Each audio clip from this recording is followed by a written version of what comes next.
look, at the end of the day, they don't have to agree with everything Donald Trump does, but I think it was embarrassing for America how they acted.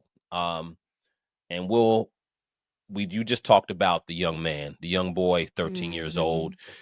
Now, I'm going to play a little clip of him because he was interviewed on Fox earlier, him and his dad. So we're talking about a 13-year-old boy who survived brain cancer. I believe he was supposed to be. He was. His doctor didn't give him. I think they gave him till 6 or 7 to live, and he's lived to 13. Yeah. So he always wanted to be a police officer, and I guess when they found out he had cancer, he had went around the country. I guess, and I know he was an honorary police officer of in Houston, and I believe some other cities gave him honorary status as police officer because he wanted to do that. Hmm. So last night, Trump says, "Okay, I'm gonna honorarily induct you into the Secret Service." I'm gonna top that. I'm gonna top that. Trump Yeah, said, "I'm gonna give you honorary honorary status of a status." Secret Yes, Service agent. And Secret I didn't Service. cry, but I didn't Oh, I cry, did. but I shedded a tear. I you was know just what? like, It's wow, it struck me, that's just beautiful. and you I know why it mean, struck me because it's it's like the make a wish, he wanted to be a police officer, and you're fulfilling his dream, his desire to serve, yeah. So that's How you can't be beautiful. mad at that? So You cute. can't be mad at that, and Nah, then you can't be mad at that. you know, for me, I didn't see the Democrats clap for it. Most of the time, they were on their phones. They had their bingo cards up or the bingo paddles. At first, I thought they were fans. So I'm Yeah, like, okay, so they brought their own fans. And then I started reading the things, save saving Medicare. Medicaid and liar. And I'm Yeah, just like, oh my goodness, this is something else. I don't know what the heck happened with the Democrats last night. It was embarrassing, but instead of actually clapping, there were a lot of things that were nonpartisan. So Mm. that's what surprised me that they didn't get up for that. I'm gonna play a little clip There of were a this young few. man. There Go were ahead. a few. No, I was about to say there were a few, very few. When I say few, I'm meaning like three or four people who Oh, that who did clap. stood up and clapped or clapped in their seats, but it definitely wasn't majority. That was a small minority. So let's play this young man. If you can't clap or it doesn't touch your heart, like when he hugged the Secret Service guy, and then um, he hugged the guy who was not inducted, but I guess accepted into The the military and military. training. Yeah, Fort. I forgot. It's skipping my mind right now. But anyway, there was those moments. He went and gave him a high five. He He hugged the sure Secret did. Service guy. So Yeah. let me play this. Let me play this kid. I had 13 brain surgeries, and that's how many times my personality has changed. And that's something that you don't hear from a terminally ill child. They had 5 months to live. I'm gonna keep on going until my gas tanks run out. And that's when God calls you home. You never know when God's gonna call you home. I wouldn't be here if it wasn't for my dad.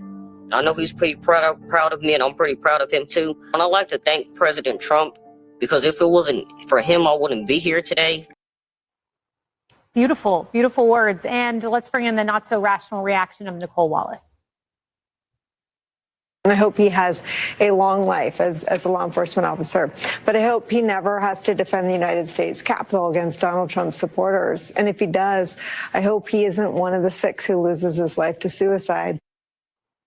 Harris, what happened to humanity? What happened to Nicole Wallace? She was a Republican. She was the comms director for former President G.W. Bush. Like, she was somebody who could see the nation in a nonpartisan way when it called for that from the White House. She could see Americans.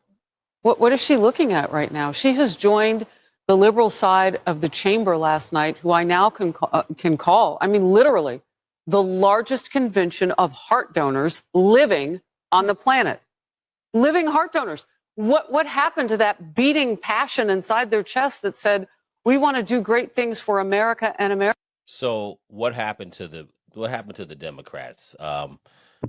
What do you think happened to the Democrats? Because clearly, this is we can call this an information war. MSNBC has their point of view, Fox has their view. Depending on who you ask or who you're listening to, you're getting two different sides of the coin. You know, you're getting two different sides of the argument. And for me personally, I think the Democrats look crazy. And I'm trying to understand I think what. they lost their focus because the focus when it comes to the federal government should always be the citizens. It should always be the citizens, the taxpayers, the people that reside in this country. Mhm. And because there has been so much fraud and abuse under, especially under President Biden, and I'm sure it's happened under other administrations, as Democratic administrations as well, where they like Nancy Pelosi, right? So someone working in the federal government generally doesn't make any more than $200,000 a year. Right. Nancy Pelosi is worth $200 million. Right. So it's like, where are you getting all of this Where's that money bread coming from? from? So I think the Democratic Party has gotten so used to getting money Mhm. and putting it put that bill on the next generation. Put that bill on, 2 generations down the line. They good for it. Right? Mhm. Just taking money. Yeah. They forgot the whole purpose of being a servant to the US, to the United States, is to protect the borders, making sure no invaders come in to destroy or make our country unsafe.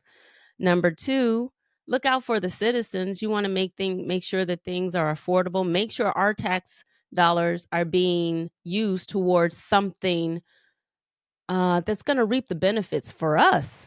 Honestly, That reap the is benefits for us and for the so true. and for businesses that are here in this country. Right. I really feel like they've lost the focus of being a civil servant.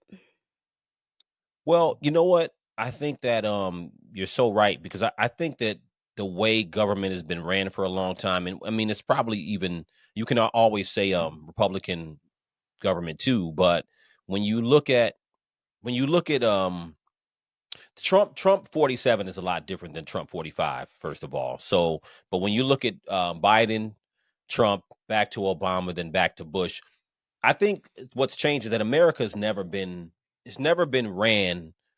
The whole idea of trying to put America first hasn't been run like that in a long time. I don't think in our lifetime. So I think that part, I guess to even have an argument with the Trump administration, the Democrats are basically saying that they're lying and they have some ulterior motive to destroy everything. So I think that to me, like before I have an argument with you, we got to agree on what we're arguing about. Mm-hmm. You know what I'm saying? Like they're like having an argument about, and I don't even think they agree on what they're arguing about with him. They just like, nah, everything, nah, they lying. They lie everything. Yeah. Elon and them are lying. And I'm like, sure, there are a lot of American people who take that line of thought because they just don't like Donald Trump and everything that's associated with him. But I think there's a lot of Americans who are just like, hmm.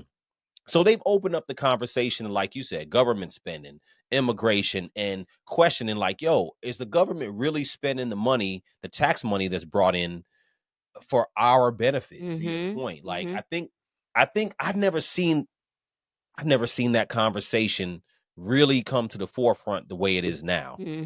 To at least have a conversation about it. And then